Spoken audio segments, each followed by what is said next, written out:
What's up, everyone? Welcome back to Grab Your Torch with Caleb and Joel. Welcome back to our season ranking series of Survivor. We are here with our mega podcast ranking the top 15 seasons of Survivor.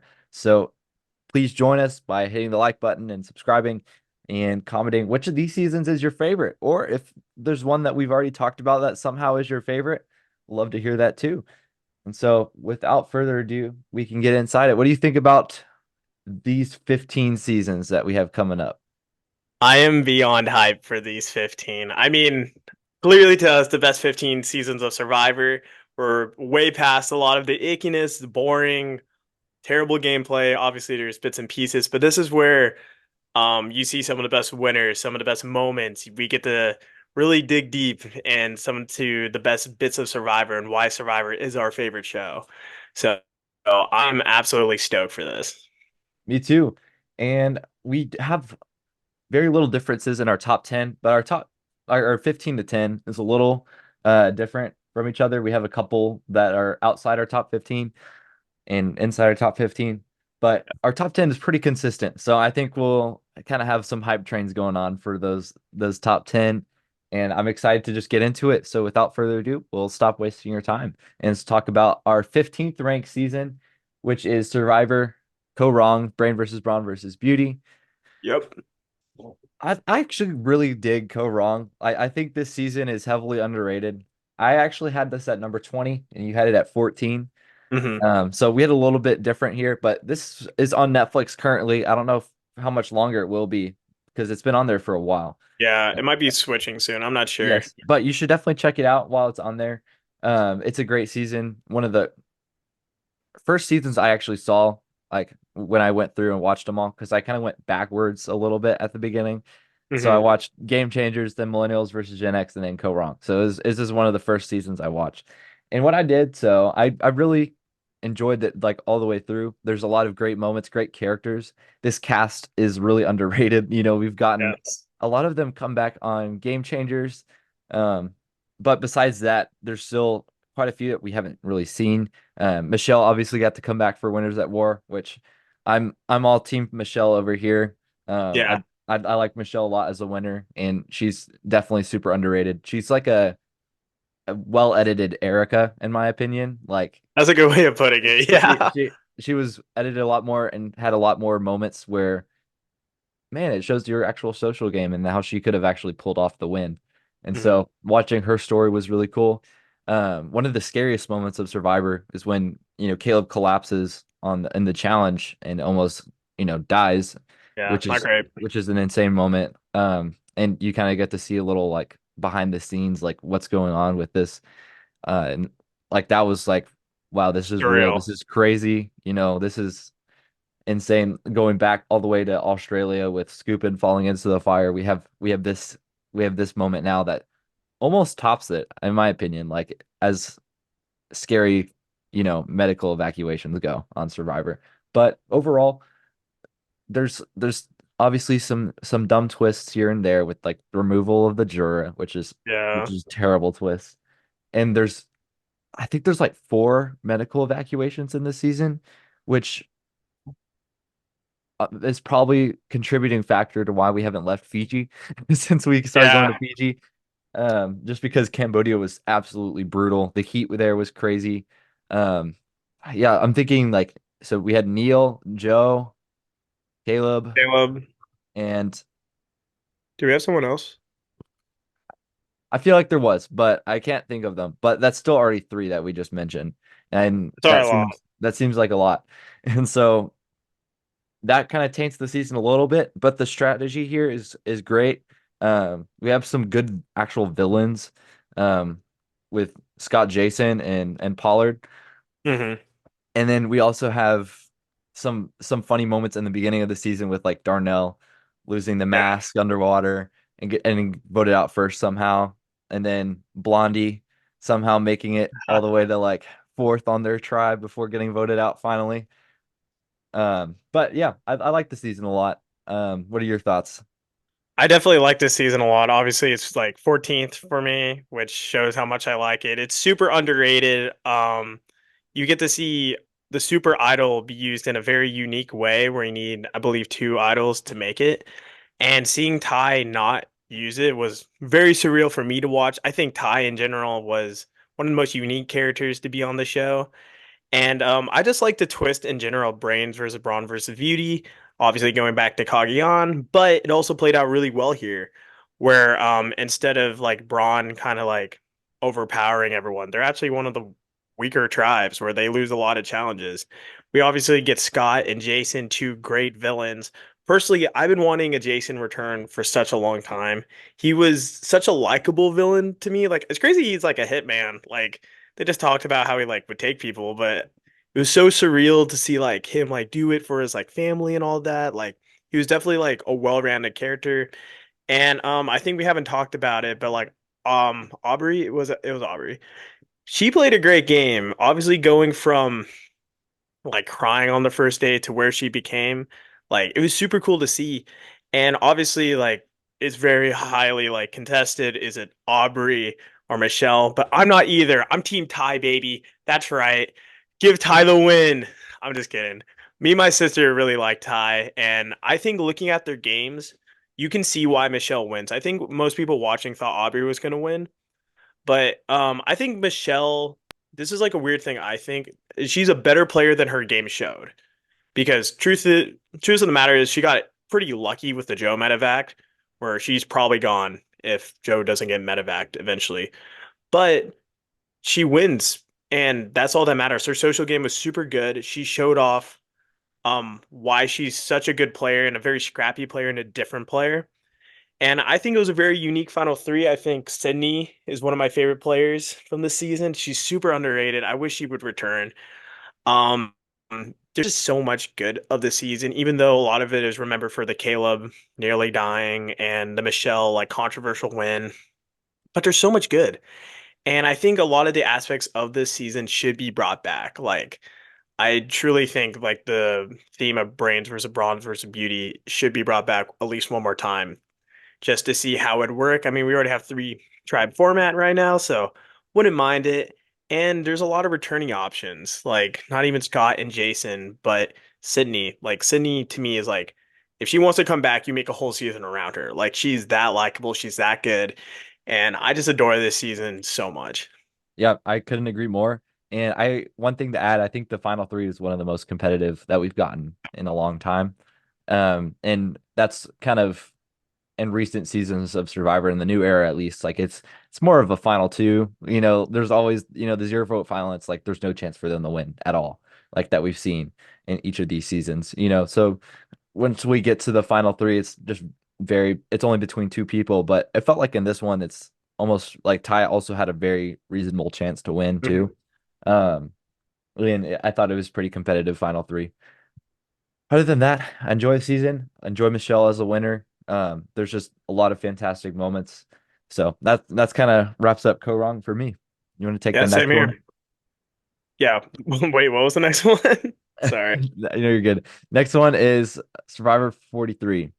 Ah, yes, 43. Okay. Survivor 43, obviously recent season, another controversial season due to the winner, but I think it is an incredible season. I love this season a lot. I think Caleb, I think you have it higher than me, if I remember. No, But we I actually both have it at 17, and look at us somehow go. it landed at 14th overall. So Don't know how that works, yeah, but it's math. math be mathin'. But this is a season that really took the struggles of season 41 and 42 and expanded on that. I think this is a very good cast. I think it's a very balanced cast overall, even though we have like pretty much two players dominating. And I think there's a lot of good of this season. This season really, I think, elevated again casting where and editing. You like understood like everyone's perspective. And looking back on it, obviously Gabler wins, controversial win, but like looking back on the edit, it makes so much sense. Like it is right there. It is in front of you. He tells you straight up that like I'm hiding in plain sight. And it's one of the coolest like editing tricks I've seen because no one believed it. And he won. And obviously you can criticize Cassidy's game, you could criticize Gabler's game, you could criticize Owens. But at the end of the day, that was a very like chaotic final three where genuinely no one really knew what was going to happen. And it was so funny and interesting to see Gabler of all people win. But of course, it does lead to one of my favorite players of the new era, my personal favorite. Yeah, I'll say he was my personal favorite. Cody. I love Cody. Cody is so funny. Him making and getting an idol because he made a hat and almost ruining his game is so funny to me. And he dominated with Jesse, who dominated the entire game. Who, if he won, he would probably be a top 5 player of all time. But he didn't, and he bet on himself and didn't do it, and that's okay. And it led to a very interesting final three. And I think it was a very good season overall, even though, you know, there's some weird stuff in there as well. Yeah, I totally agree with you. I love Survivor 43. I think it's just a overall pretty fantastic season. I just in the new era we had 41 and 42, which I was not very hyped about. Like 41, but the pre 41 hype was unreal. Like everyone was clamoring to watch more Survivor. And when it came out, it was super disappointing. And we talked about this already, and that's why Yeah. it's in our bottom 10 seasons. But then going on to 42, they improved on a lot of mistakes. But now with 43, they were able to get rid of those mistakes because it was a new rotation of recording, of taping of the show. And so we got to have a new era season without the hourglass or do or die, two terrible twists that they had. And that really improved things from a just producer standpoint of the show. But then the cast is just great, like top to bottom. I think this is one of the best new era casts we've gotten. Like just looking at it Mhm. from the outset, um, just all the way, from the pre-merge. We have some great pre-merge characters in this season too, like Lindsay Carbine and NECA. Like those are two like decent I love pre-merge him. characters. And then once we get to the merge, we have Cody and Jesse's relationship, which they're kind of like the pinnacle, like they're in the middle of of the alliance of like the entire merge. Um, we have the Blue Tribe with like Cassidy and Ryan and James all like kind of vying to keep going. And then we also have the crazy Baka tribe, which they're all so dysfunctional. And we have the merge moment where Gabler's like, "Hey guys, I'm just gonna say it. Everyone vote out Ellie. She tried to search through my bag. She's not really trustworthy." And everyone was Mhm. like, "Oh, okay, that sounds good to Okay. me." Yeah, and he ended up being able to claim that moment, as his moment of the season. But in the new era, a lot of the strategy, if you're playing, if you're showing your cards too much, you're getting taken out. Just like Emily last season, where Hmm. she was like, "Hey guys, that was me on that blind side. You can credit me for that." And then her tribe was like, "Well, you're gone." So Yeah. that's not what Gabler did, and he stayed under the radar. He made alliances and had a social game with the right people. And going into the finale, everyone thought Jesse was gonna win. And I think it's probably the best, if not like close to the best new era finale we've gotten, just because Jesse gets Yeah. taken out of fire making, and you're like, dude, what the Like, heck is gonna happen? yeah. Who's gonna win? And and then we're like, oh, I guess it's Cassidy, and then another Was- blindside with Gabler getting all the votes except for one, mhm. and he almost got a perfect game, and after coming from saying that That he's would have gonna been that would have been crazy if Gabler was the third player to ever get a perfect game. after claiming he was gonna play a shot in the dark, at the beginning of the season, and as like a strategic move, and everyone was like, "What are you doing?" He's like, And then Sammy, he's only 19 years old. He's also a what? great character on the season. He's Um, 19? yeah, I really like 43. I know it's an unpopular opinion, but this is Mhm. definitely the second best new era season. And then the last one we'll talk about probably has recency bias to do with it, but it's Definitely. it's it's up there. We'll talk about that one soon. But I like 43 a lot, kind of from the moment it came out. Hmm. If you give me 43 or 44, I'm taking 43 every day of the week just because it's more entertaining episode to episode, and you're not just watching a Tika 3 demolition of That the whole is so season. fair. And we obviously probably have the exact same opinions. Of course I do. I think the season also brought like some of the villainy back into Survivor. Like Jesse is such a, you would say he's a villain, he could be an anti-hero, but either way, watching him slaughter through this season is such a masterclass in how to win in the new era where like you do have to be like physical. You have to know how to make fire. And that's the thing Jesse couldn't do. And so he lost, where Gabler could do that. And I also think love how Gabler is probably like, if you look at the pure strategy of the Alec Gabler like mechanics of it, it is probably the most consistent way to do good in the new era, where you just pop in and out and you see it work. Like Erica more or less did that. Marianne more or less did that. Even like Jam Jam more or less did that. Like, but the thing is like it was the only way Gabler was going to win, and he did it. He got to his. He like purposely tried to get to a final three with Cassidy and Owen because he knew he was going to win, and no one believed him. Even like the shot of Cassidy and Owen being like was so funny, and him just being like so good. And plus, the people that are mad at Gabler, like, I get it. He's not the most like lovable guy ever, just because he's an old old white guy. But at the end of the day, he also donated all his money to charity. Like, Yeah, so I'm like, it's there's super cool. Like, I can't really can't be get mad at mad about that. that. Yeah. So obviously, also Carla is a great character. I hope she comes back. I know people are mad she didn't vote for Cassidy, but like, okay, like she has the right to vote for. So did everyone else except Yes, so that everyone. James. Like, Yes. it doesn't matter. Like Cassidy is going to do great on a return. I think she deserves a return. I think she played actually a very good game, more than I think people give credit for. Some people overblow her game for sure, but I think there's a middling ground, and that's where Cassidy lies.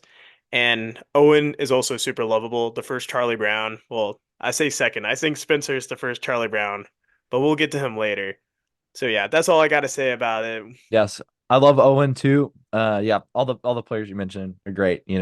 So I think that sums up 43 for us. And then next up we have number 13, Survivor Philippines. And this is coming off the heels of the worst stretch of 4 seasons in Survivor history.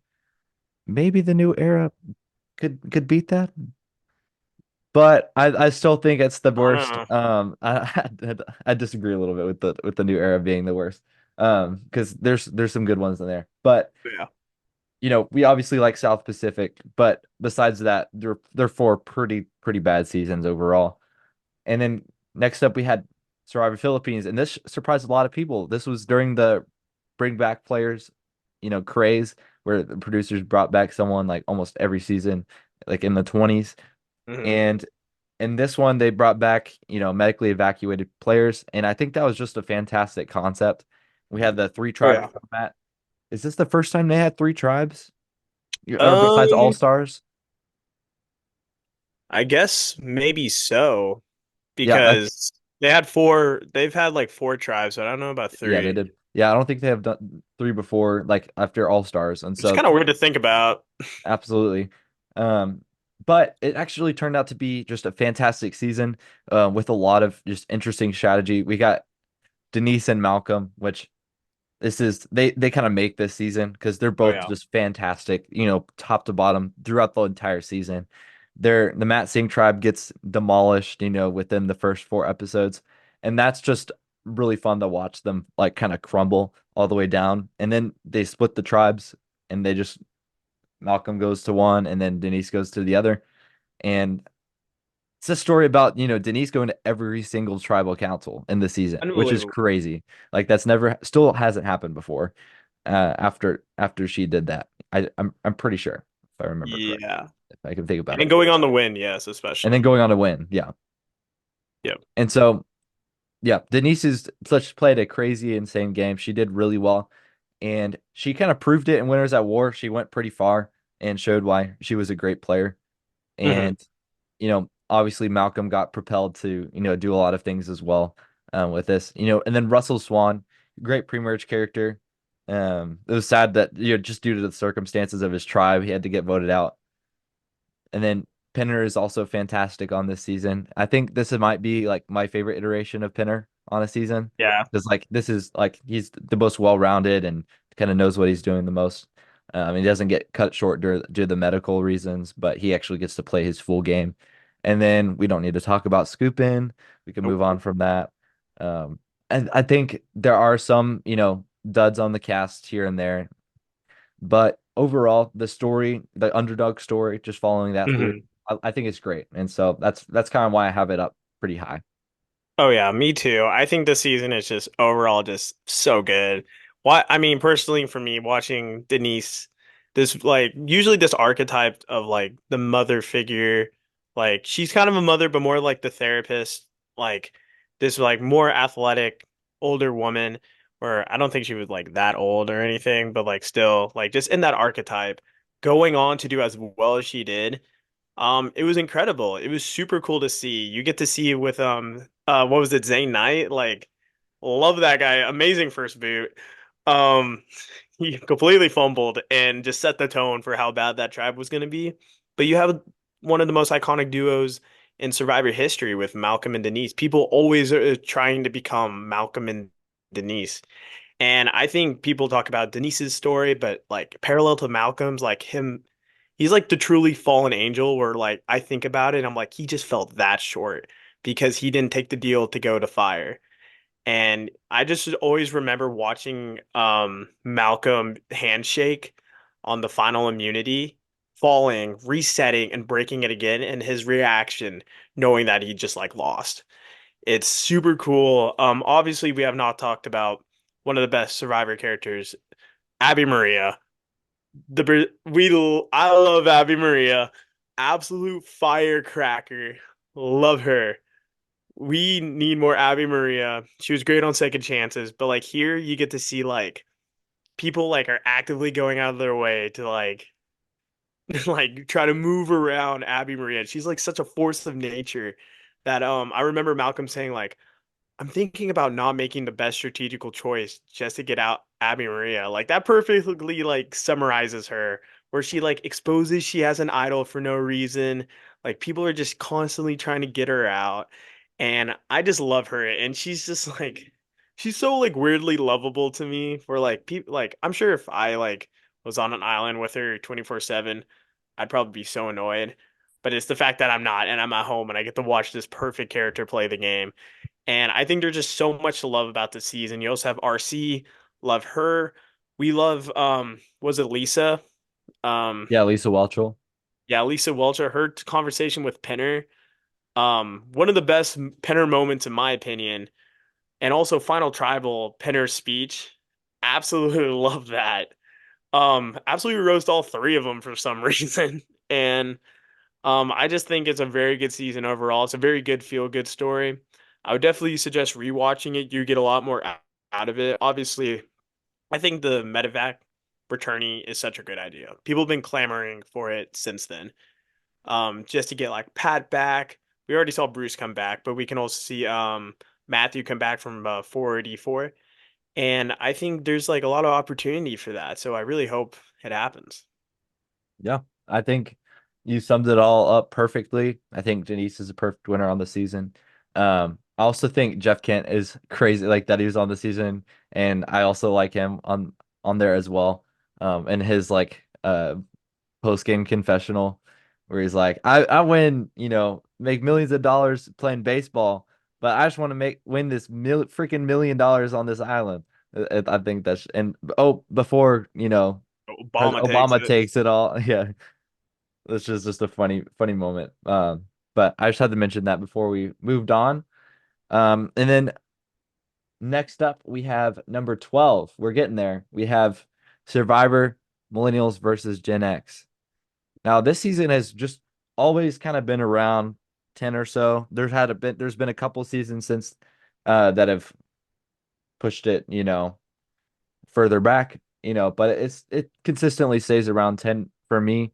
Um, and for good reason. It's a perfect like introductory season to Survivor. If a friend is asking, "Hey, what season of Survivor should I watch first?" I Millennials vs. Gen X is one of the first ones I recommend just because it's a newbie cast. We have, kind of a perfect representation of what modern Survivor looks like, outside of the new era, but that's Mhm. easy to switch around and change. But I like Millennials versus Gen X a lot. I think Adam is fantastic, still to this day. He's doing so much for the Survivor community. Um, I also just top to bottom, I'm thinking like Jay, he still needs to come back and play again. David Wright, like great character. Brett, Sunday, rest in peace. And Jessica Lewis, like I just can think of so many of the players on this season, and how they like it was just well rounded, really well edited. We got to see like a full story all the way through. Michaela Bradshaw, fantastic character. Um, just she's one of the most like funny Oh people to yeah, ever play Survivor. Just watching love her. her like on screen, like couldn't help but laughing all the time. But I like Millennials vs. Gen X a lot, just mostly due to like how well it was edited, but also, you know, just the players were great too. I just don't have any complaints. Sometimes it could be a little bit boring, maybe, but like it doesn't have anything that makes it like insanely good.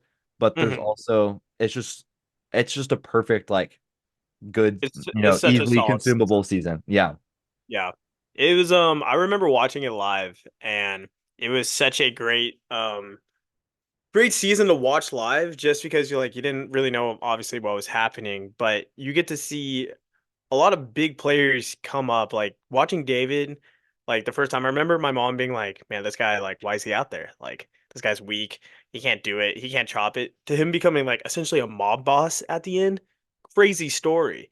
And you get to see Zeke. I love Zeke. Zeke being like this old soul on like this young tribe and having to navigate that is super cool. We get a huge rock draw, which is one of the best moments of the entire season, where Jessica gets rocked out, and it's so perfect because she's just like she's like clearly the one who does want to do it, but like falls into it and she goes home. It's so perfect. And then we have Will, who I believe was also 19. He flips almost almost flips back just to make a move. And we get Jay, and Jay is one of the most likable people to ever be on Survivor. His story with Adam is one of the most emotional in the entirety of Survivor. And I think Adam, to me, is such a good feel good winner. He obviously did it for his mom, who had cancer, and winning it for his entire family, which is huge. It was so cool to see. But also, he played like a pretty good game. Obviously, people forget about Hannah. I love Hannah. I want her to return so bad. She played so good, but no one saw it. I don't know who I vote between Adam and Hannah. I love them both, so that's just me. But I think this was just such a good season. It's such a good introductory season where you get to see idols, advantages, and like family visit, amazing. And you get to see the true like beginning of like the evolution of like the modern era. Like I feel like this is the season where the middle, like we were like kind of running to the modern area. This is where it starts. It's the Fiji era. Yeah, the Fiji era begins right here. You get vote clusters, you get new advantages, you get the evolution of strategies, and you it's all brought together at the end where Hannah is the new school player. You get oh shoot, what's his name? The other guy. Ken. Yeah, Ken. I love Ken. Ken as the old school player and Adam the perfect mix in between. And I think that's such a perfect way of voting for winner. Adam winning unanimously with an amazing final tribal. It's probably the most aggressive final tribal I've ever seen. I would argue probably in the history of Survivor where he's like not even like talking about himself usually. Like he's just attacking Hannah and he's attacking Ken. And it works. And it's like super impressive because like you didn't really expect that. And that So gets it's him the super the good. second unanimous like And perfect I game, just right? adore He had the this. perfect game, if I'm not mistaken, because he had a Did he get a unanimous perfect vote. game? I'm not sure. It was I I guess it was Earl and JT. I thought it was JT and Cochran. Well, I know it's JT. That's it for sure. JT's on there for sure. Yeah, but he gets a unanimous vote at the end for sure. That I do remember. Hmm. And I think Adam is a great winner. And we already mentioned like most of the cast is just fantastic. And so It's also just put on Netflix, so y'all can go watch that one too. And so feel free to Oh, do that. yeah, And absolutely do that. yeah, and so I really enjoyed Millennials versus Gen X. And moving on to number 11, we have Survivor 45. I'm repping it right here with the Lulu Bup. Oh, Super hype. best tribe ever. Best tribe ever. Some may say the worst. But this is our highest ranked new era season at number 11, barely missing out on the top 10, which is crazy. How we've come so far from 41 being a bottom 10 season to 45, improving so much that we almost have it in the top 10. Is this, you know, bias because it's just came out, recency Perhaps, bias? maybe. Perhaps. But is it also just a great season overall? Yes. And let me Absolutely. hear, I'm here to talk about it. Oh, And so yeah. we both have it up here pretty high. I had it at 11th actually, but you had it at 15th, I believe. But somehow it went down to 11, which is I won't complain about that. Fair Uh, enough. but I think 45 is the best new era season for a variety of reasons. First off, how can we talk about it without 90 minutes? Um, the Wonderful. episode, the episode being 90 minutes long, you get so much context for what's going on in the game. This is the most well edited season of the new era by far. We get to see pretty much like everyone's perspective, just kind of going all the way through. I just enjoy that a lot. Um, and we just have so many great characters in a lot of them like are so talked about needing to come back and return. We start out the season, we have two quits, but we also have Caleb and Emily emerging from that tribe. Um, and then Sabaya, who is a robbed Giadis. We love And her. And I like Sabaya a lot. She's a great pre-merge character, probably the best, pre-merge person of the new era that He's, has I think so. the most ceiling. We just got so much time with her just because of, the episode length. We have the intro back, which we hadn't had back in a long time. Random Uh, guy screaming. Ah. yeah, so great to see. Just a lot of like hope for the future of Survivor, with the season.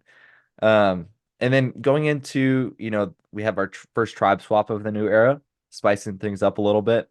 Love it. And then, post merge, we have just a very well-rounded post merge. We have, Caleb playing the shot in the dark.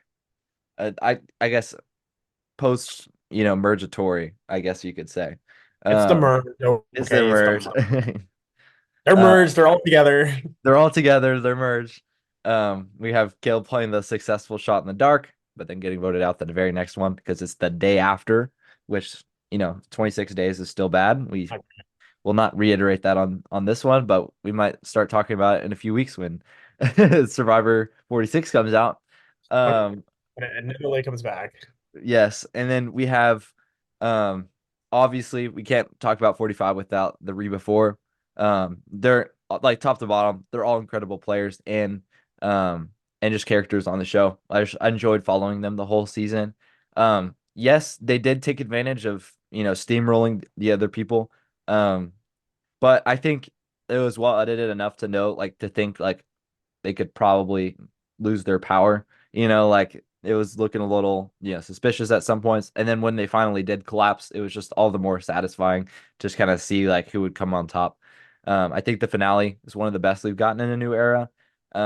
Just a lot of great moments. I think D is a great winner on the season. Yeah. Obviously, there's been like stuff that's happened outside of the game, but I don't think that taints how well of a game she played on this season. If you're looking at this from, what we got on our screens for Survivor 45, she played a great game. She did what it took to beat Austin at the end. We had the most competitive, final tribal of the new era. It was just like top to bottom, great players. A lot of them who need to return. We have the Kelly blindside, which is one of the best blindsides we've ever Absolutely. gotten. Period. We have Emily convincing Bruce to not play his idol. Another incredible moment on the season. Um, and I enjoyed a lot, and I think it's great. So, what are your thoughts? Absolutely love this season. This season's like obviously the pinnacle of what we have so far. It's the most recent season as like recording this. So we don't know what's in store, but I would say the season's very good. Obviously, we have some incredible characters. We have the Losers are just like some of the most interesting people to ever watch, just like lose. Obviously, people get mad about Hannah and Sean Quinn, but like Hannah, I understand. Like she quit, she's essentially saved Emily, which is perfectly okay with me. She had nicotine withdrawal and she just was like not ready to play. And I fully get that. Obviously, I wish casting did a better job and could like figure that out. But like saving Emily to me is like perfectly worth it because Emily's a great character.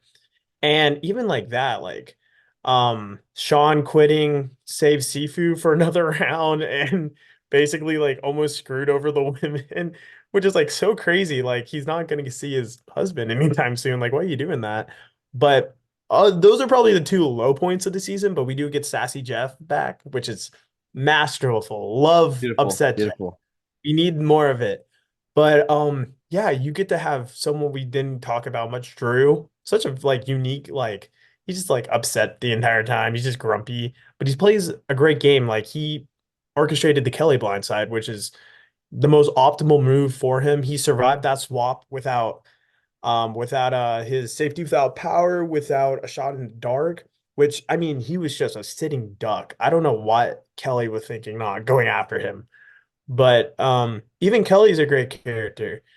She's a little game body, but like she's in a it's like in the same way like Spencer was game body, where it's like still likable. And I obviously have to talk about my winner pick, Caleb. It's so rare that someone is like the merge, like the first merge boot, and is so loved and is just clamoring for a return. I can't even blame him much this season because he's just like on this cast, he was just such a blatant threat by just like how he is. Like he's a salesman and this tall, athletic, charming guy. Like, of course, he's going to be targeted regardless Yeah, of what for happens. sure. And like, it's such a good season. We have even Julie's idol play. We didn't get to talk about that. And D, I think we like still understate D's game. Obviously, the final five round is one of the most complex rounds of Survivor ever. And she almost gets taken out, which is the only downside to D's game to me. But she survives it. And a lot of it is due to the fact Julie didn't want to vote out D, like, even though it was in her best interest. And I do give D a lot of credit for that. She's this like interesting to see like a woman especially like be this mob boss. And I think it is so good to see D win. Obviously, one of my favorite it led to one of my favorite moments of Survivor was when at Final Immunity she puts the final bowl up and you just see the terror on her face knowing that like if she can just walk back she can win. And Final Tribal was super good. Austin did really good. Like he persuaded a vote over where if Austin just played a little better than D or like was against anyone else, I truly think Austin beats everyone else, even Julie, just because I talked about Jake. Jake is such a good. I had to do it. I had to throw it up there. Oh, you had to. Here, do the fact that he does Anywho, it I twice. just wanted to throw it up there. He does the same post twice with both quits, like near exactly, which is funny. Yeah, but I obviously like Jake, one of the most likable players to ever play, honestly, even though he was just wrong at every move. And Josh, this cast is just so good. You could pluck any one of them out, and I could just say a million things. Katura was a great character, even though she like bombed the final five round. But like even that is just such a perfect downfall for her. Her rivalry with Bruce. Bruce, oh my gosh. There's just so much I could talk Yeah, about this. Bruce is just great on the season. A lot of people got annoyed with him, which I understand, but I feel like that made him like more entertaining. There's so many just fun people to watch, and it was also our first season to podcast of Survivor. And so Mhm. obviously it has a special place in my heart because of that. Um, we didn't even podcast on the premiere, we started on episode 2. And so I'm excited to do a complete season of Survivor 46 on here and really get like dig into more Survivor content for you guys. We haven't necessarily talked about this yet, but wanted to expand a little bit, without outside just a recap, of during the week. We get to maybe do another podcast, talking about some other thing related to the episode, which we'll need to discuss. But that's a little teaser. But yeah, I just I love 45. It has a special place in my heart. And we've already kind of mentioned everything. Like it's just a good Yeah. season, and I don't know what time will do. To my perspective on this season. I think just like watching the seasons that come out afterwards will kind of give me a little bit more perspective. But as it stands right now, I like 45 a lot, and that's why it's at 11. Same here. So now we got the top 10. We're here. We made it. We made it. And coming in at number 10, which we both had at number 10. And we're very consistent with these. We have Survivor Blood versus Water. Oh, ha, ha, ha. Yeah, dig into it for me. Okay, Blood versus Water. Obviously, we get to see a bunch of returnees come back with their loved ones, which was a brand new twist, and I think a great twist. We get to see a bunch of characters of Survivor that like are not necessarily like robbed or flopped or really anything, but like a real good mix of former winners. We get to see Aris back, Tina, and eventually Tyson, who no one, I don't know if you know this, but Tyson is my favorite player. And this is obviously his winning game. And watching him play this game is personally why I love it so much. But beyond just Tyson, we get um the rock draw at Final Six.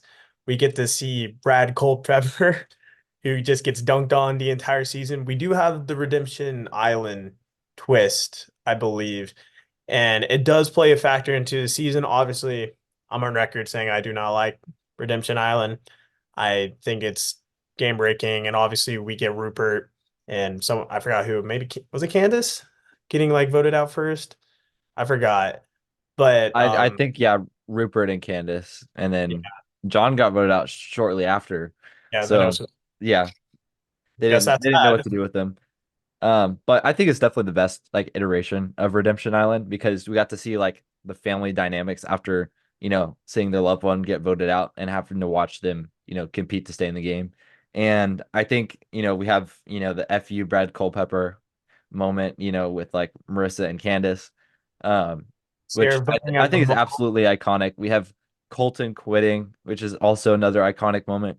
I think like episode this is one of the most like entertaining, like from just like a pure like reality TV standpoint. Like there's a lot of like bot moves, that the players do at the beginning of the game. But then as the season goes on, you see Tyson emerge as one of the best winners we've ever seen. Like he just absolutely dominates I could top talk to about bottom. this. We have his game where he gets hurt, but he also kind of takes Plays it advantage up. of that a lot and plays it up. And at the end, he's able to win a bunch of challenges, and they don't vote him out as a physical threat. They keep him around as an alliance member. We have Monica Culpepper. I think she's just fun on this season. Like Oh, yeah. there's so many, she's so memeable. But she kind of goes on a tear and wins a bunch of immunities. And then Jervis is great. Obviously he didn't really have a chance of winning, but he's just a really funny guy, and it's just fun to have him on there too. And then Hayden Moss redemption. I just wish we had him back on our screens. Like I've always like wanted him to come back. Sierra voted out her mom, just so you know. What? No And way. it's something that's not talked about enough. Tina Wesson got fifth place on this season. She almost won. She almost won. She She would have gone really close to being Tyson. she absolutely killed it on Redemption Island and took out, Sierra's mom, Laura, you know, which hats off to her. I think Tina is great. Like getting to see her from actually like watching her play again because All Stars she got voted out first, so we didn't really get to see anything from her. But she's so like heavily regarded, with Australia. We got to see another game from her on this season, and then as well as like Aris and Vetus are fun on this season too. They just have a lot of like, they have the brother, battle moments, but they like work it out together. And then they get sniped like back to back by Tyson. And so that's also just like they're all good. We got to see, Aris and Tina play again pretty much without having to wait till Winners at War. Mhm. And so we're just keeping all that in mind. I think Blood versus Water is just it's just great. There's obviously a lot of the returnees are kind of duds. Like, why'd you have to bring back Kat? Why'd you have to bring back Monica Culpepper in the first place? Stuff like that. But Yeah. and then like Katie is just like the most normal person to ever play Survivor. She's just like, yeah, I'm just here. No, yeah, this is definitely like there are a few like duds on the season, but like the fact that we got a lot of these players back is huge. Seeing Tina in person is crazy. I think this is probably one of the funniest seasons of Survivor. A lot of it obviously is due to my bias of loving Tyson, but because he has the coconut bandits, which is like he has a moment where he's like, I don't think I've been hungry this entire time because he keeps winning rewards and eating everyone's food. And obviously one of the funniest moments is when him and Hayden Moss, which is like now in retrospect, super like crazy to see like these two giant reality stars go back to back, talk about the grammar between Russell and ruffle feathers. And Hayden just getting so mad and Tyson being like so good. We get to Just see riling them up. and one of the coldest moments of Survivor, in my opinion, when Katie gets rocked out is when Tyson goes, "Hey, your seat over there, that's yours." And it is just so good. Tyson obviously seeing his girl, I think it was his fiance. I don't, was it his fiance at the time? I know they're married now. I don't remember Yeah, if it was I random. think they're just dating at the time. Yeah, seeing her go and him like at that point having to lock in is so incredible to see where like Tyson is one of the most fun-loving guys to ever play Survivor. Like he does not care at the end of the day. Like he gets that as a game, but seeing him lock in, knowing that like he would not have come back if it wasn't for her and winning, super good. I love his little tux at the reunion, his tux shirt, and I can just talk about Tyson forever. So let's move on, or else I will.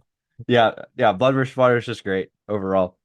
Oh yeah, great Also, scene. one of the first ones I watched, and me and my brother bond about it a lot too. Like we watched it together, and we just thought it was hilarious and just really enjoyed it. And so I've nostalgia for it too because it was an early season for me. So moving on to number 9, we have Survivor China.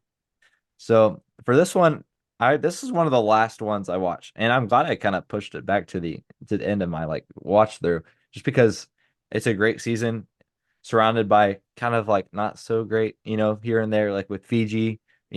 But this is the kickoff of the golden age of Survivor.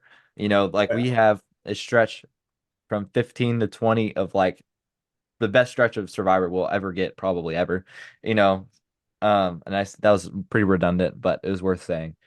But I like Yeah. Survivor China a lot for many reasons. Todd has a just great winning game, like top to bottom. We get Yeah. Courtney Yates, we get Amanda Kimmel, you know, iconic characters. We get James, just very good character as well. Um, Something that's not really talked about is like Eric and Jamie's like relationship, and then they're married and have like kids as well. So that's just like random tidbit. Like they just kind of met on Survivor and they're like, I like you. Let's do this thing. Oh, Um, and embarrassing moment at the reunion when Jeff asked him if he's still a virgin or not, which is pretty wild. yeah. Um, but Wow. overall, like we have like a tribe swap. We have James get voted out with 2 idols in his pocket, 2 massive idols, mind you, with like they're just like the wooden Like just square. like a Yeah, slab of yeah, it's just a slab of wood. And this is kind of when idols started getting like perfected, like the way we see them now, where you play them before the votes are read, but after the votes are cast.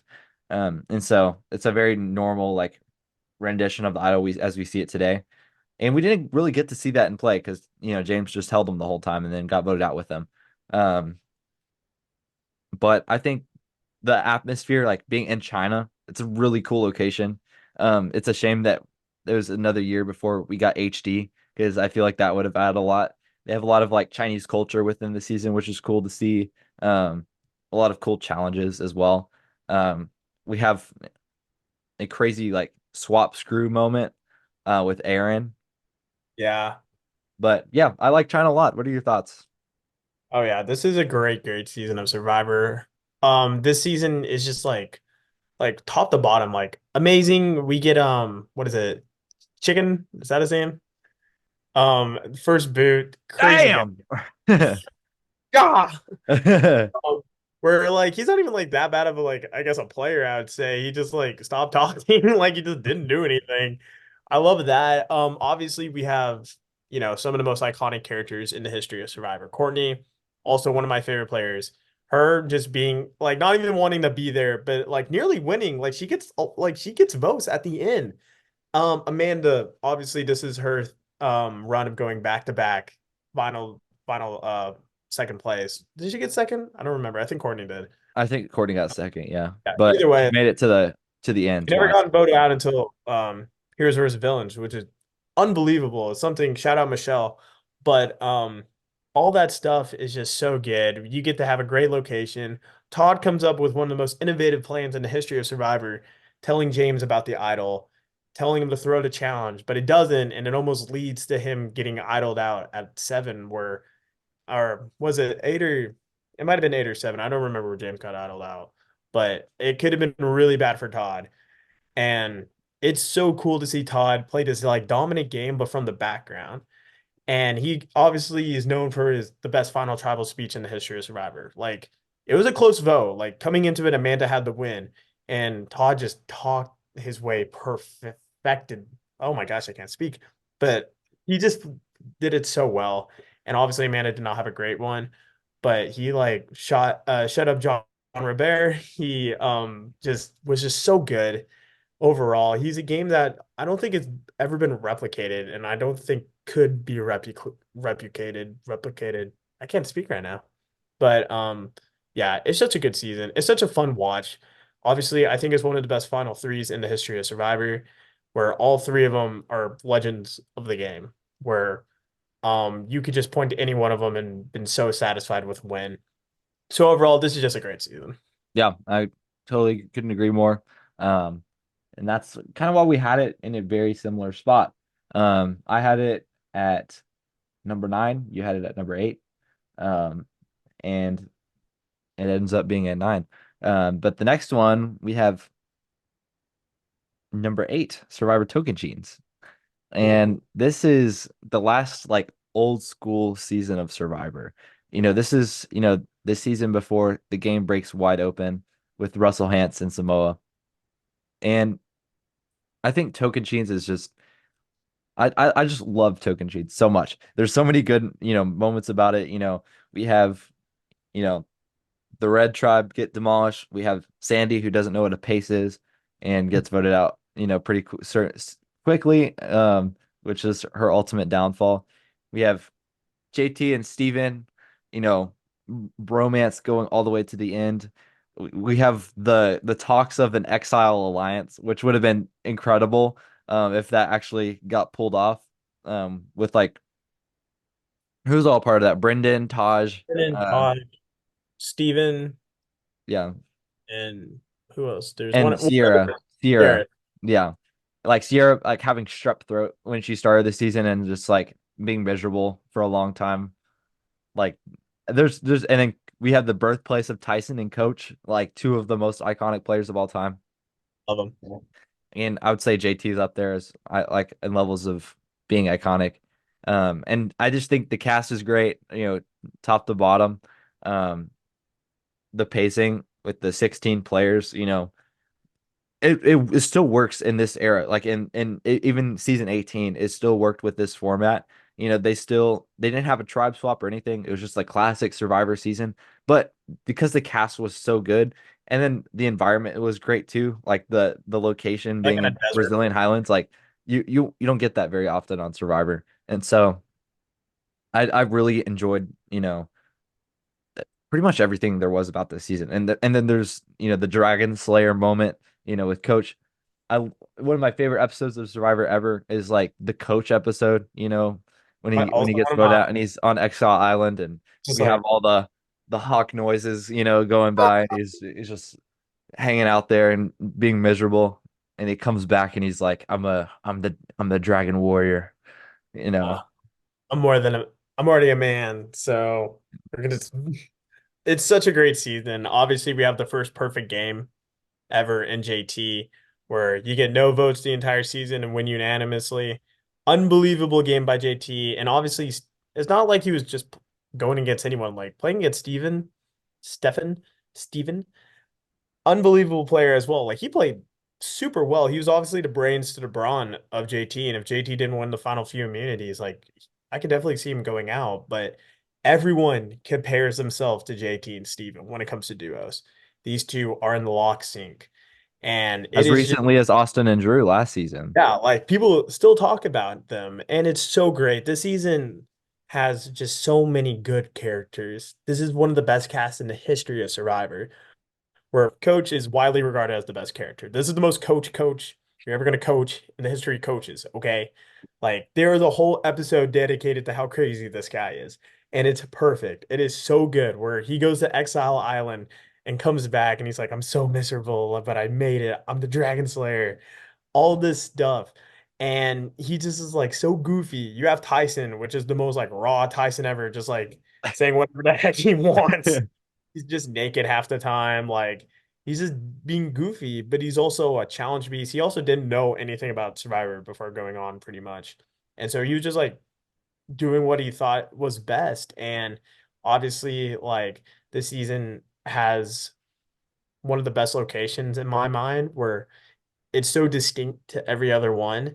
We have just Taj having the moment at the auction where she gets to meet see her husband on Exile and she like freaks out and grabs Jeff. One of the best auctions ever. Like this season just overall is so good.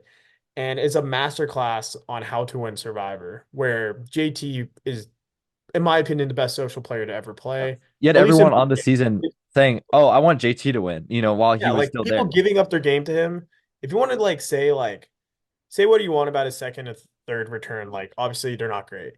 But like this single season is the best use of a social game in the history of Survivor, other than maybe Kim. And even then, like I would argue like JT just had people giving up his like obviously Kim did too, but like this is the first season where it happened. And it's just so cool to see JT do it. He's obviously the golden boy. He's just a sweet southern guy. And it is just such a good season. One of my favorite seasons of Survivor. Obviously, we're in the top 10. All these are our favorite seasons. But if you want to know how to be social and how to do it well, you look at JT.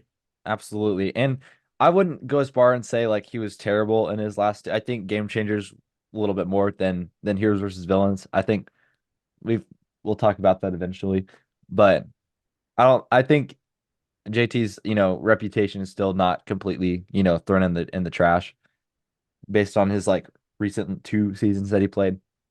Mhm. But I think this is obviously the best iteration of JT that we've gotten. And I agree with you completely that, this, if anyone wants to know how to be social, like watch JT. And I think new era players can take note of this, of this game because the social game hasn't been more important than it is now in the new era, in my opinion. We Mhm. have, you know, postmodernism of Survivor, like where it's like strategic is not even the best thing to do anymore. It's like just being social and being, kind of people around you. And so, yeah, that's very important in the Shout Survivor. out Jam Jam. Jam Was Jam that? was probably the closest. Oh, shout out Jam Jam. Oh, yes. Shout out Oh. Jam Jam. So I would moving say that on. he's probably the closest to JT. Yeah, absolutely. Oh, my bad. Your mic kept All cutting right, out, so it's let's like go. hard to hear when you would come in and out. But sevens across the board for the next season. We both have this one ranked at seven, seven overall. We have season number seven, Survivor Pearl Islands. Look at us go. Pearl Islands, obviously, I believe it's the oldest one left. Um, Old school season. This is where Survivor peaked. Not in like just in every way. This comes into arguably some of the greatest characters in the history of reality TV. You have some of the best moments of reality TV. You have obviously one of the best players in reality TV. Like this is just an amazing season overall. We get the birth of Sandra Diaz Twine, the first two-time winner of Survivor, and we'll get to her later as well. But this is probably her best winning game in my opinion. We have Lil, who is just so kooky and so funny. She just has a little what is it, Girl Scouts uniform on. And it's so nice to see like she's just so sweet, but like also just like terrible at the game. And we of course have Johnny Fairplay, who for the longest time was just the biggest villain in reality TV. And we get to see him masterfully like break the game. Like it's the first time Survivor's been broken with the grandmother lie, which you ask anyone like older, they remember this vividly. Like they know about the grandmother lie, and it is such a brilliant way of breaking the game because he used it to his advantage. And you get Rupert, one of the most like I love Rupert. He is just so funny. He's such a dork in a way, and I just love him. You get Burton, great guy. I we also get the first time we get to see the Outback twist, which is the first time we get to see players return into the game. And we get to which is like so say what you which is will. terrible twist. If the Yeah, same thing happened like post merge, like with the final five, like we've seen with like Edge of Extinction, like it would be like the worst thing that's ever happened in Survivor. But since it was like only in the pre-merge, I think it kind of gets away from that, and it's okay. it doesn't end up affecting the season overall. Like it almost does, but I think because of that, like it's kind of slid under the rug a little bit. But it's still pretty inexcusable, and Jeff Probst hates that twist to this day. Yeah, which is weird because it keeps bringing back this twist, but whatever. You do have arguably some of the best fights in Survivor history. We got Sandra versus Johnny Fairplay, where he's like, I can get loud too. And so perfect. We get a lot of Johnny Fairplay versus Rupert, where he's Yeah. just like, Who voted for me? just like Johnny. uh, And obviously Johnny Fairplay is someone who looked at Rob Cesternino's game and elevated it. I think he played a better Rob Cesternino game, but he also like his voting confessionals when he's like taking out Andrew Savage and he's just like imitating wrestlers. All this stuff is just so good. He shows up drunk to tribal. I personally like Johnny Fairplay as like just a singular character on a TV show. Like he is so entertaining. But beyond that, it's just a great cast. It's a great outcome of the season. A lot of really cool votes happen. And yeah, I just think this is just such a golden like it's on Netflix, so definitely watch it. Yeah. And And speaking of it being on Netflix, we have some exciting news coming up next. We still have almost a full month, a little bit less until um, the new season comes out. But in between then, since this is our last of the rankings, so we're going to be rewatching Pearl Islands and podcasting about it in the next few weeks. And so we will have that coming out next. I don't know when we'll do that, probably a week from now or so. But just stay tuned for that. Go ahead and just start watching on Netflix alongside. We'll probably do around 3 episodes at a time. And since there's only about 3 weeks until the next season, we'll probably do multiple episodes a week of that. And so we'll kind of just hop on, spend some time just talking about Survival Pearl Islands. And so I hope you all can make it for that.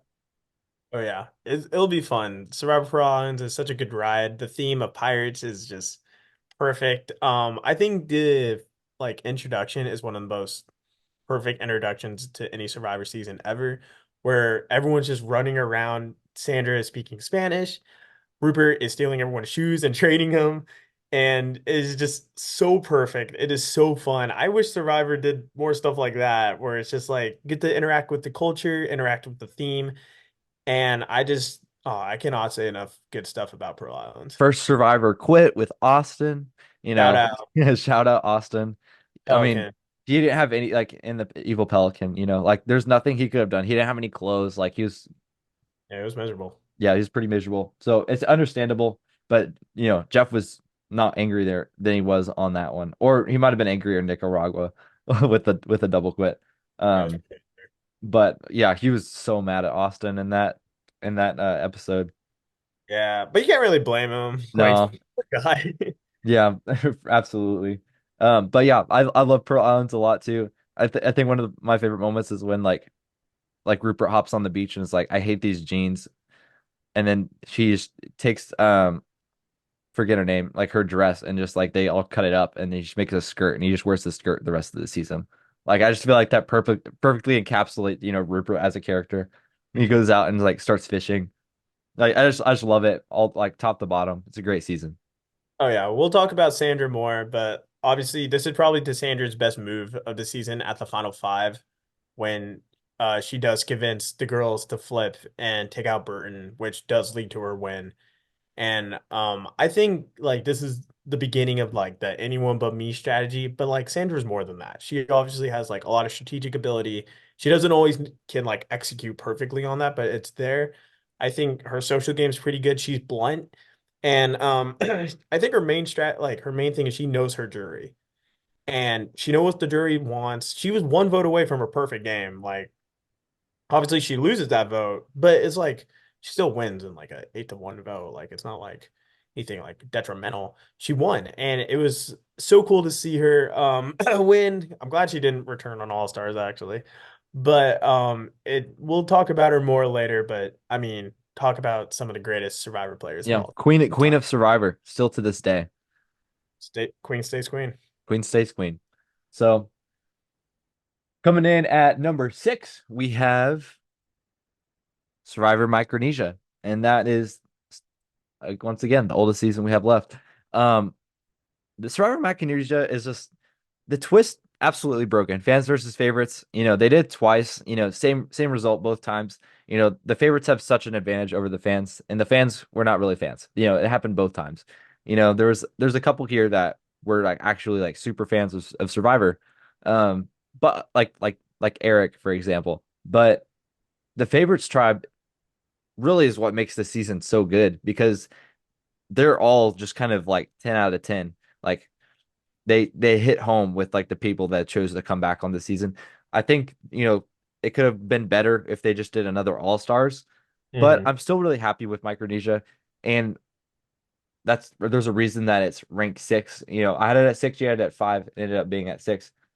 I think there's a lot of like earlier tiebreakers that kind of like gave me the advantage of like where they're ranked here. Um, That's okay. but it's okay. Yeah, I'm sorry about this, but but I do I like Micronesia a lot. Parvati, you know, coming on strong, taking the win for the first time. Gotta take that Um, dub. she only won once, but she That's should okay. have she probably should have won twice. I ain't Maybe. gonna say I ain't gonna say it. I'm just kidding. But she has an incredible game. Amanda makes it to the end again. We have Suri who almost wins. Rest in peace. We have, obviously the Black Widow Brigade with Eric getting absolutely bamboozled Get by all on. all the women. We have, none of the fans from this season have ever come back to play, which is crazy to me. Like we've had Natalie Bolton be like an alternate in Heroes versus Villains, Eric. but Eric came back. somehow, oh yeah, that's true. Yeah, you're right. Eric came back. I don't know how Natalie hasn't, Yeah, but I don't.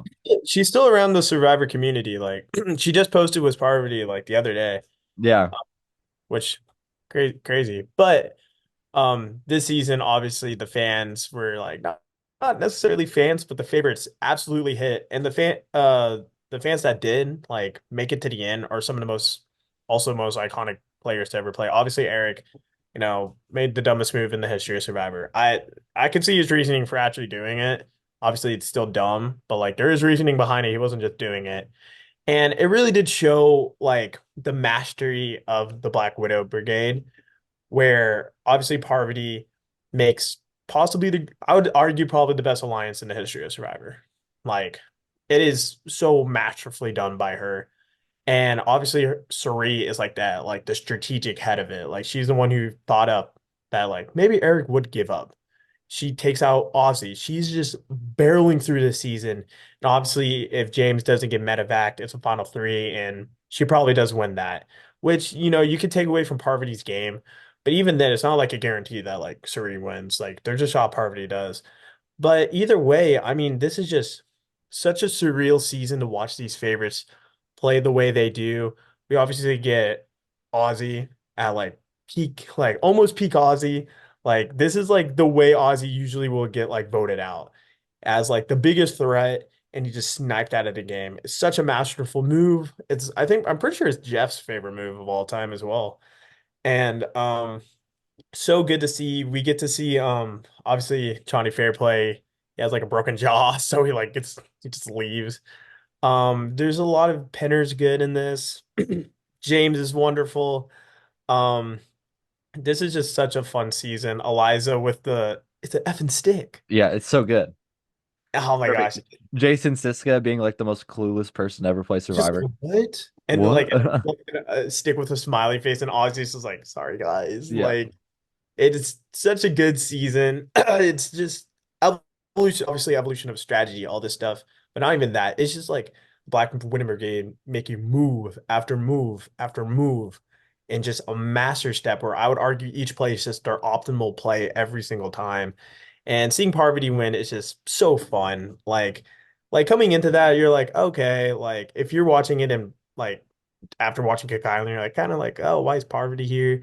But like you see why she's now like a Mount Rushmore player of Survivor.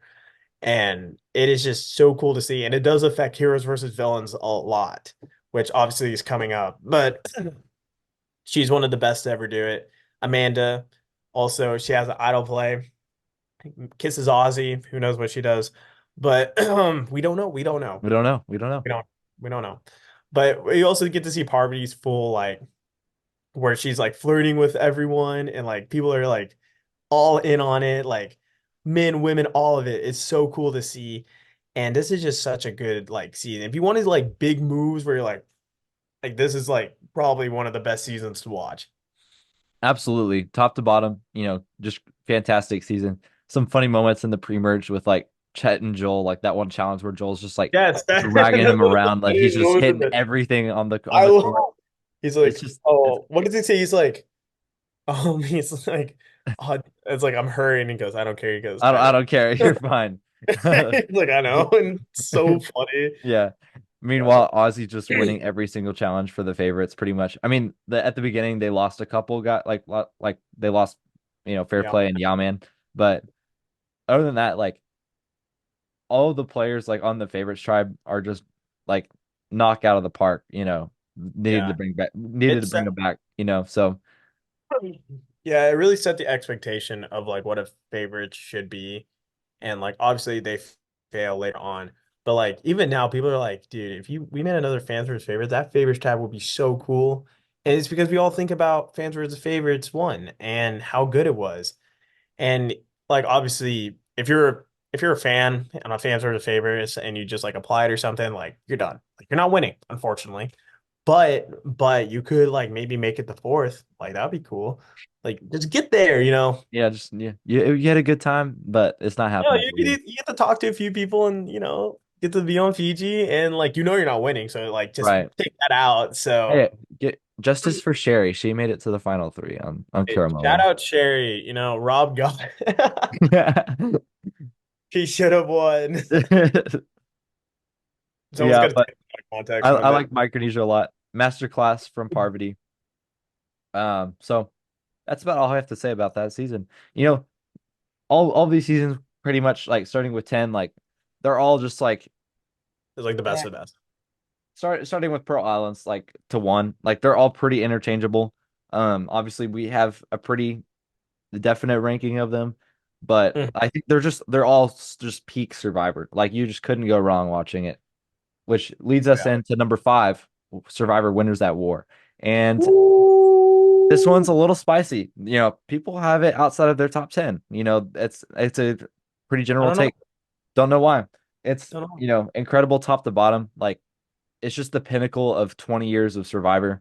And it came right before COVID too. And so like when COVID hit, we got to still watch Survivor for a few weeks and which was really nice. But at the time, the hype for that season was unmatched. There was so much winner speculation, like who's going to be on the cast. This is crazy. I can't believe we're having 20 winners come back to play Survivor. The way that they pull that off is incredible. There's obviously a lot of qualms with this season. Beginning and ending with Edge of Extinction, pretty much. Like I I, don't I mind. understand I understand the reason, you want to keep them on your screen for longer, and I understand that. Like if we had to see, Natalie Anderson just go immediately and not see her again, That would be a bummer. that'd be a bummer. You know, and all the legends, that were the boot order is absolutely atrocious. Like we have Terrible boot order. like the worst Awful, episode is like awful boot order. yeah, the Parvati and Sandra getting voted out in the same episode. Like that is just stab in the heart. Boston, I'll be on this. Boston Rob got so swap screwed. He got like the worst possible swap he could have gotten, and Yeah, like it's they, bad. they all got like absolutely KO'd. My boy You know, Tyson, yeah, no. Tyson gets back in the game and then gets He does. sniped again. Does again. But one of the best things about this season is our winner, Oh, Tony oh, Vlachos. He's just the the king. perfect. He's my favorite Survivor player ever. He's hilarious top to bottom. You know, he just exudes so much energy, but he has game to him. In Game Changers, he gets voted out second by being a crazy person, Yep. and Does he again. really just learns from his mistakes. Tony Blanchard is obviously one of the greatest Survivor players of all time. This is truly the Tony show. If anyone else won this season, I do not think this even cracks the top five, even top 10. I wouldn't even know if it's 15. But this is really like when I talk about like the winner makes the season, this is what I'm talking about. Where Tony, the way Tony wins, the like what he has to go through is unbelievable. And we do have like some of the best tribals of all time. We get the Queen Slayer moment with Denise and Sandra, one of the best tribals in the history of Survivor, where Sandra just completely bombs. And if you just look at who's that tribal, it is just so surreal. We have Tony, who eventually becomes the king of Survivor. We have Sandra, the queen of Survivor. We have Denise, the woman who survived every single tribal in her season. We have Jeremy, the man who created the meat shield strategy. And then we have Kim, the best single winning game of all time, all at one tribal. And you're like, And, I don't want to see any of these people go. and This you're is like, crazy. what is happening? And you're like, in a moment, you're like, oh my gosh, Tony's gone. Like, he's done for. And he survives and she snipes out Sandra, Denise does. And then my personal favorite episode in the history of Survivor is Tony's, uh, I call it the Tony episode, where he gets extorted and he has to run around, grab coins, which is the most unfair advantage to ever be given to anyone in the history of Survivor. And he gets the coins, he wins immunity, and he blindsides Sophie. And I truly think from that moment on, Tony had won the game. Like there is no obstacle besides Natalie coming back, and even then, which is like out of his control. And But Sarah in fire making. yeah, but like they're both bad at fire making. It was kind of a crapshoot, and fire making should not be like a thing anymore. So like, if it No. was a regular vote, he would have been fine. But that's just the thing. Tony is just unbelievable this season. He plays a completely different game from his Kagyan game, where Kagyan he's like all over the place, but here, like he says in his like one of his first confessionals, he goes down, bang, Yeah. and he does it perfectly. And if you really want to see like how good of a player Tony is, if you want to see just a pinnacle of 40 seasons of Survivor, this is it. This is the reason it's so high, is because it's unbelievable to watch these storylines collide. Watching Natalie get first boot like her sister, you get that. You get to see Jeremy become a meat shield again for Tony. You get to see Michelle make it to the end and prove why she's a great winner. You get to see Sarah, who finally her and Tony complete cops our ass, who is the greatest single. I think it's like one of the best duos in the history of Survivor, if not Chills. the best. Yeah, fire making is just between those two, and they both just start bawling because either one, it was just determining the winner. And there's just so much good in this season. Obviously, I wish there was different winners in it. I wish the boot order was different. But you get to see Boston Rob try to do the buddy system. You get to see Parvati try to flirt again. You get to see Sandra try to make great moves, like and try to. She caught a shark, and Tony's just running around with a shark. All this stuff is just like the intricacies of Survivor is just on displayed. And yes, there's twists, there's this, but it's such a good season of Survivor that I can't help but love it. As far as like watching an iconic season of Survivor, I don't think you can get more iconic than Winners at War. Just top to bottom. Like there's obviously a couple people I'd switch out in the cast, with other winners, but the fact that they're all winners is just amazing in of itself. And I think it's just a gift to the, Survivor community as a whole.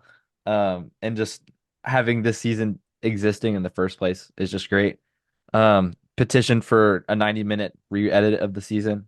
I'm Absolutely. here for it. It The can happen. editing was one of the things that suffered because, having Edge of Extinction take a lot of time as well. Like that just doesn't help at all when you have an all winners season. That just doesn't really do much. But like Rob and Amber being on a season together after being married, like that's crazy. I'm Like having them, all the, you know, preseason drama that they had to show, like all their poker scenes and stuff, like to give context to what's going on. Like there's so much that just kind of comes into it and just culminates into, this season of Survivor. And I just it's so good. That's why I watched the show. And I think it's just incredible that we got that. And if we had that at 40, what are we gonna get at 50? Hopefully something even better. But we'll see. You know, Jeff's got to be like, hey, I got to have this. This is We're probably one of bringing, the last, big seasons that we'll do. So he's gonna have to go out with a bang. So we'll see yeah, what happens with 50. it'll be like Survivor 50. This is like the big one. We're bringing in Caleb and Joel. I'd be like, what up, guys? Yeah, That'd well, probably be us. I hope so. Yeah, that'd be So crazy. number 4, we have Survivor Cambodia Second Chance. Oh my goodness. I love this season. This is like probably the most like well-rounded cast ever. It's a very, I guess, game body cast, but like just seeing these players come back is like surreal and getting the vote on them, like it's so great. Obviously, this There's a is like reason everyone's clamoring for a second chance too. it's because we get the vote. Obviously, there's some like random ones where you're like, did we really like Kimmy want Kappenberg, what are you doing here? like what are we doing here, Varner? But overall, like this season is just so good. We get Kelly Wentworth, who is like essentially like a nobody coming into the season, becoming an absolute legend of the game. Just from like her Wentworth does not count. All this And stuff. Jeremy as well. And Jeremy, two of clashing together. And at the time, Spencer was one of my favorite players. And watching Spencer make it the final tribal was just super cool for me to watch. We get obviously Keith Nail, rest in peace. But like he injected so much fun into the season. He had like a good shot of winning as well. Like usually, like he's such a good social player. He was just not good at anything else besides And physical. He was a good physical. 20% of the cast is from Cagayan. Yeah, and I love Kagyan, so it's okay. Um, we get so much good. Obviously, Terry, having to leave sucks, all that, but like his son was okay. We get one of the Savage. we get Savage. Savage is so funny. He's like, I have it all, guys, but like, hot wife, kids, money, but I really want to win Survivor. It's like like okay. Joe Anglim, he's just a beast. He's like the Aussie figure of the season. We get Steven Fishbach back and he's just crying. And I love his story about trying to take out the Golden Boy and how much you realize like it actually like really hurt him that like he lost to that and he doesn't want it to happen again, only for it to happen again. And it is just so tragic. You get to see Jeremy implement. I do think Tony was the first to like technically do it, but like Jeremy probably did it better. Like the meat shield strategy, where Jeremy's a huge guy. Like he is jacked. He is clearly like I think he like is bigger than Joe. Like he is that guy. And he's way more strategic than everyone, but like the way he uses meat shields on this season is just to perfection, where he is just so smoothly operating the game. And one of my favorite moments of the entire season is when Tasha's like, we owe it to the fans to like not let any goats get to the end of the game. And it's like her, Spencer, and Jeremy. And Jeremy's like, like sitting there like, oh, Uh, yeah, for sure. As he's like dragging two goats to the end of yeah. the game. And obviously Wentworth's run, incredible, probably one of the best underdog runs. It's just an entertaining season, especially if you saw the seasons before. Just seeing these people come back into the game, like Kelly from season one. Yes. Like You're like, obviously it's she didn't know what the heck was going right. on. Yeah. That's But okay. like it's Like, the fact that she was there is in of itself, yeah. like, perfect in every way. Oh my gosh. It goes into a whole conversation about having it again, but just having this season alone and having it be as good as it is, because everyone is trying so hard this Right. season. The second chance storyline, like everyone was fighting for their life because they wanted to owe it not only to themselves and their families, but to the fans that voted them on the season. Like they had so much pressure to do well, and they felt like they were letting their fans down if they lost. You know, just with that concept in mind, like they're playing so hard. And this is when like the voting block strategy kind of becomes, evident in Survivor, where you have people kind of flip-flopping back and forth, as the season progresses. When we see this all the way up, I want to say till 45. And 45 it kind of Kind switched a little bit, of you know? So I don't know if it will still continue after 45 or 45 is an anomaly, just with like getting a group together and writing it out to the end. Um, Yep. but I think this is, you know, very impactful in Survivor history. Please, we need another second chance. I'd love to, see some people campaigning to get on the show again. Like Oh I yeah. feel like that'd be so fun and so like it would cause so much dialogue within the community. And outside the community. It might get people to like go watch other seasons and see why these people need to return, which I think would do any nothing but good, for Survivor. But I'm not a producer, so I I don't am. really So we'll do it. yeah, we'll do. Okay. You should go talk to Jeff. But I got you. I got you. yeah, I like Second Chance a lot. Jeremy is like Same here. a perfect winner. Um, He really is one of the yeah, best, easily top 10 winner. yeah, one of my favorite winners. One of the most likable characters in the history of Survivor. Absolutely. Yeah. And then Wentworth is one of the best, like almost got it, Yeah, players. Wentworth on this season, watching her become a legend before our eyes, it's just like watching a super fan do it. Like she messed up her, like she didn't really mess up her first time, but like gets voted out early, comes back, and she really does prove herself and living the dream. And she's obviously a legend of the game. So many people love her, and She gets I referenced like almost as much as Parvati. oh yeah, like she is like well loved within the community, and she's very active there too. And I'm glad we did get to see her back on Edge of Extinction, where she does play a different game and she does play it very well. And she didn't really do anything wrong there either. But here we get to see that, and we get to see just such a unique season of Survivor that just hasn't really been replicated in the way where we get to see everyone just fighting for their lives in a way that like even all-star seasons, they're like, oh, it's just all-stars. Like I already made it. But here, these are people trying to It's- reprove themselves, which is Absolutely. fun. It's just a perfect concept. Can't stress it enough. It needs to come back. So, without further ado, we can move on to number three, which I'm a little surprised it ended up here, but it's still, most people think this is the best season of all time. We have Survivor Heroes versus Villains, and there's nothing wrong about this season, period. It's just, you know, No. perfect We're in Survivor. like the Uh, perfect, like yeah, these last couple ones are perfect. yeah, these are just perfect seasons. It's just a matter of like which one do you like to watch more, whatever. I love Heroes versus Villains. From the opening challenge, from the helicopters they're riding in, you have one of probably the most iconic cast of all time, with all these players on this season. We get, Colby and Jerry all the way back from season two, coming up to recent people with Coach and Tyson and like Randy Bailey, a bunch of villains. Randy. Yeah. Which, Candace. obviously there's some duds here. Like Sugar, yeah, she should really been on here, but Not Candace, though. She should have. yeah. Yeah. The Yeah. ultimate hero. Yeah, ultimate. But the first challenge where three people get injuries, like I think it's crazy. Like Jeff's like, all right, just to recap, Rupert, you broke your toe. Stephanie, you had your dislocated shoulder. Killer. Sugar, you lost your top. This is gonna be an interesting season of Survivor. And then they just like go into it after that. Like I just That's like the tone. it sets the tone for the season. It's an all out war, and like I Dude, always think of that one challenge where they're like on the circle where they have to like knock each other off. yeah, Like yeah. that's like just incredible, iconic moment in challenge. Um, and then we have Sandra become the first ever two-time winner with Queen with Crowner. no one knowing who Russell Hantz is, but Russell knowing he probably won the first time. Or Yeah. in his head, he's like, "Yeah, I'm gonna win this. Like I'm locked I'm in." about to be the two-time winner. Yeah, I'm Like about to be a two-time winner here, man. Um, but ultimately, that doesn't happen. You know, Parvati plays an incredible game. She was under attack the entire time, but still made it to the final three. And I think she got robbed for sure. The most yeah, iconic final three of all time, like hands down. easily.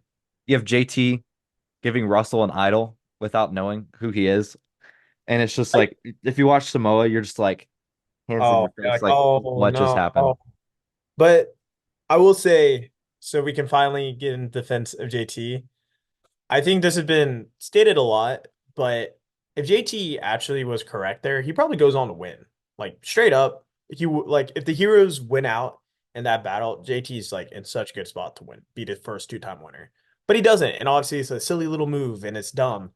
But this season is just so good. I mean, we get to see JT, Tom Westman, and Colby come together to idle out Suri. Like, what else could you want? You can point to almost any episode in this season and be like, this is insane. You get Boston Rob getting voted out, which is just one of You the get most insane, Tyson like, voting himself out. Like that's just like and the most Tyson way. And yeah. funny enough, that's when I became like the ultimate Tyson fan. I'm like, this is the big way Tyson gets voted out. Like, this is Tyson to a T.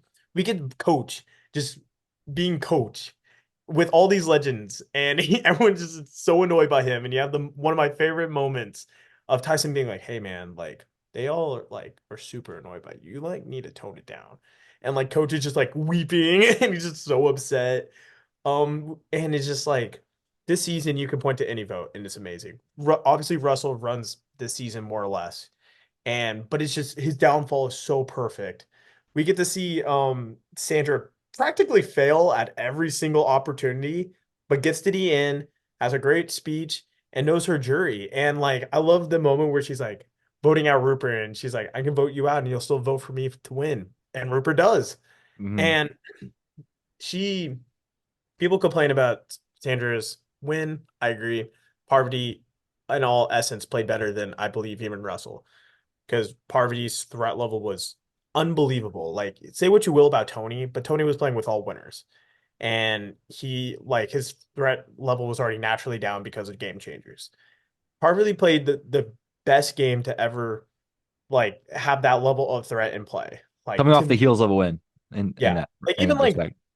and like, you can argue like Boston Rob, but Boston Rob was playing with newbies, all this stuff. Parvati played unbelievably. Russell, like, in a strategic sense, played very well. You get the double idol play is unbelievable. Like Parvati doing that crazy. We get to see so many just legends of the game return. You see It is Parvati playing Amanda, yeah, you get to see them play together. You get to see Parvati read Amanda perfectly because they played so much together. Like all this stuff just correlates to just the perfect mix of a season. Sandra becoming the queen of Survivor, I think, is perfect. Obviously, we all know that Parvati played probably better, but like at the end of the day, Sandra got the win. Sandra got the win. She did everything that she needed to do. And I think Like the she jury is won. all That's all that matters. yeah, I think that I'm still under the impression like the jury is always correct no matter what. Mhm. So Sandra played the winning game, and the season is just great. The challenges are great. The location's great. You like when you think of Heroes versus Villains, the whole setting just like encapsulates you. Jerry getting fourth and truly like finishing her villainous from like being just portrayed as a villain for no reason to like fully embracing it. Her going back to back from like Colby being Jerry is perfect. Colby being the last hero and just begging. And one of my favorite confessionals ever is when he's like crying and he's just like, and he just, there's just a long pause as he's like fully processing, like he's just done. And it is just so surreal. This is easily the best returning season ever. I doubt anything can really top this. Even a Heroes versus Villains 2, like you would need an unbelievable cast, and I don't think you can do that. And this season is truly one of the best to ever be. And we still have Yeah. two left. And we still have two left. And coming in at number 2 and hot, we have David versus Goliath. And some may be surprised because this is a pretty modern season of Survivor. But if you have you not watched this season recently, David versus Goliath is perfect. Every like down to the last minute detail. To quote the meme, like there's nothing, no bad vote. Obviously it sucks that Pat got hurt day one. Um, Huge L. Huge L. And then we had like the first two episodes are a little like because like I think B quits, because she's like an athlete, which Yeah, it's also like why tears was her she there in ACL the or first something, and place? you're like, oh my gosh. Yeah. So But this season is still great. yeah, then yeah, the season's still great. Like just after that, there's just so many great moments. Christian and Gabby, you have the I love them. the brochachos, like just there's a fun alliance. You have like Johnny Mundo, um, just like him and Christian's bromance is just perfect. You know, all the villains are great. How could you talk about, or not, the Goliaths are great. I was just thinking about heroes Pretty versus much villains, villains. but how can you talk about the season without Angelina climbing a rock that doesn't need a ladder to find an idol, She, where she has a ladder as part of the clue? she heroically sacrificed herself to get Rice. Of course. And she needed a jacket from Natalie. She did. Boy, did she need that jacket. I Boy, did mean, she. boy, did she. I think Angelina, like, this cast altogether is obviously the second best newbie cast of all time. But there's a reason it is higher than Heroes versus Villains. I think the merge is possibly the greatest merge in the history of Survivor. I truly think it is. Every vote is just unbelievable. Obviously, my favorite like tribal of all time is John Hennigan, Blindside, Mhm. which is so like such a complex tribal, but it makes so much sense at the same time. Where John gets idled out in a minority split vote, which is the first time it ever happens after the David just completely outplayed a Goliath, and it is just a masterful move by Nick Wilson and Davey where Davey idols what was it, Christian? Idols Christian, idols Christian. Angelina looks at Dan, Dan idols Angelina, but they split the vote and the other one goes on John and John gets out. Yes, like And it's crazy. unbelievable move. Look, say what you will The about idol Nick. nullifier as well, you know. Yeah, that as well. Bing. Yeah. Or like Carl's great, you know. this whole cast is This whole great. cast is great. You know, there's Christian not a single dud. is probably one of like the most likable players in the history of Survivor. He's just so unique. His social game is unbelievably good. And like obviously he doesn't make it to the finale and that sucks. Neither he or Gabby does. But and obviously like say what you will about Nick Wilson, but like he revolutionized a lot of the game where he was the first to use a fake idol to read if he should play a real idol. He was the first one to come up with the minority vote split. And Mike White's on this season. Like that guy's a celebrity. Like Yeah. and he plays a really good game. This season is just full of just great moments. Something that no one thinks about is I actually think this is one of the best shot seasons of Survivor. Like some of the shots on this season, like from a like cinematic standpoint, is unbelievable. And just this whole season, and like truthfully, if this season wasn't David versus Goliath, like who knows like how this would have played, but it's the fact that it is that season where you see a David beat the Goliath. The And underdog story, the classic underdog story. And you see the Christian versus Alec on that, 7 hour challenge or whatever. it And talks then about Christian just talking Jeff Probst's ears off, like he's like, you're my captive audience, so I might as well just like start talking to you. He's like, have you ever heard of a Reuben sandwich, Jeff? And it's just like he's so goofy. I want him to yeah. return so bad. Like even going back to the pre-merge with like Natalia, like her vote out, like where she gets incredibly She's like, pissed, like don't talk yeah, to me. like yeah, don't talk to me, I'm out. Like that just sets the tone for this season. Like there's just all the pre-merge votes are incredible too. Yeah, Like like I just have no qualms at all. It's just perfect Survivor and in man, its form. it is just the perfect season, like modern season of Survivor. Like these other two, like Heroes versus Villains, and obviously the last one, there are, I guess, older seasons in comparison, but this season really brought back to like this is what Survivor is. This incredible cast, this incredible dynamic gameplay. This season where we do get to see Nick Wilson, the David, beat the Goliath, and one of the most unlikely wins ever. And you get to see the guy who innovated the game a lot when you get to see Mike White practically give up at the end to give Nick the win. And I think it's just so good. We get one of the best one-time characters in Angelina easily. Like she's so funny on this season. And even if she never returns, but I bet she will. Like I'm so happy we got her there. Even Christian, Gabby, Davey, Earl, you can This name them all.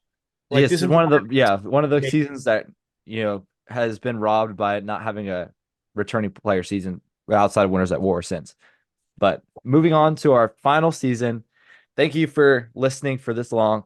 We have Survivor Cagayan, both of our favorite season, and boy, do I have a lot to say about Cagayan. But since we've been on for so long, I'll try to keep it abbreviated.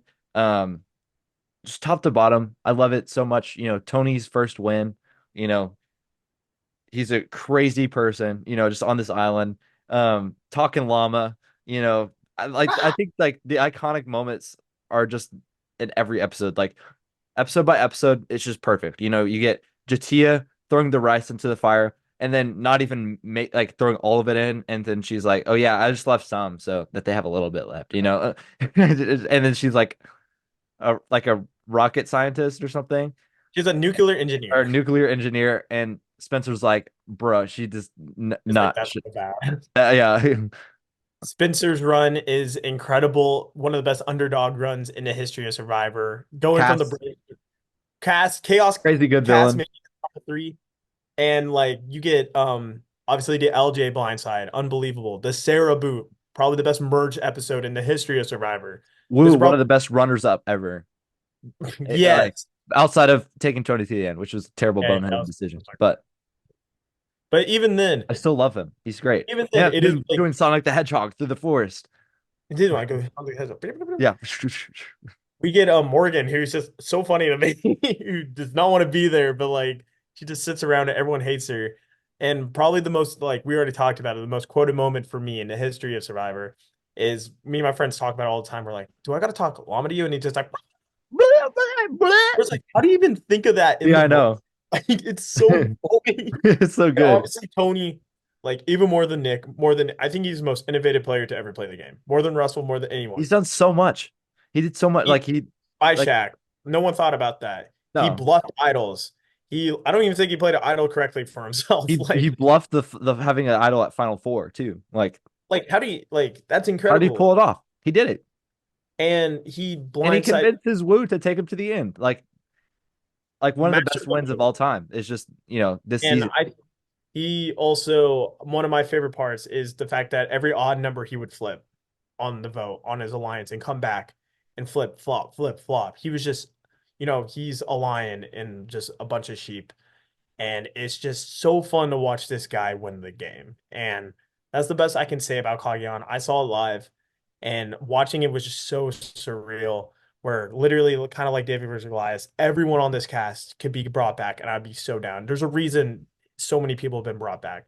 This is probably the best Absolutely merch cast of all time, perfect. easily. It's Probably like the best. This is the best cast, yes, new cast of all time. best cast.